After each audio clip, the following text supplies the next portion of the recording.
Finally বাড়ি আসার সময় কিন্তু মা আমার একটা মনের ইচ্ছা পূরণ করেই দিল। তো কি মনের ইচ্ছা পূরণ হলো আমার, সেটা তোমাদেরকে একটু পরে বলতেছি। তোমরা তার আগে হচ্ছে গিয়ে ভিডিওটা দেখতে থাকো, আমি আস্তে আস্তে সব কিছু তোমাদেরকে বলতেছি।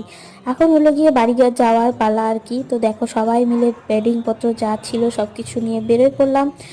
আর হচ্ছে আমি তো স্নান দান ভালো করে করে নিছি, কারণ কি মায়ের সামনে আর কি যাব, প্রণাম করব, এইভাবেই যাচ্ছিলাম। আর সকাল 8টা সাড়ে 8টা এখন বাজে, এখনও যে এতটা ভিড় মানে কি বলবো। আমরা তো হচ্ছে গিয়ে ভাবছিলাম যে মানে খালি ভাবেই যাচ্ছি যে সকালবেলায় ভিড় কম থাকবে, ভিড় কম থাকবে, তবে মনে হয় 4টা দিন এরকমই থাকবে। তো কী মনের ইচ্ছা পূরণ হলো সেটা তোমাদেরকে বলি চলো। এই যে কটা দিন ধরে যে আমি ঘুরঘুর করতেছি যে মাকে সামনে থেকে দেখবো, সামনে থেকে দেখবো, এই যে বাড়ি আসার সময় কিন্তু একদমই সামনে চলে গেলাম মায়ের, লোককে ঠেলে ধাক্কায়। আর মনটা আমার খুব শান্তি লাগতেছে। আর ওখানে হচ্ছে কি প্রচুর প্রসাদ পড়েছিল, তো সেগুলো আমি আর দিদি মিলে কিছুটা কুড়ায় নিলাম, কারণ ওগুলোই আসল প্রসাদ একদম।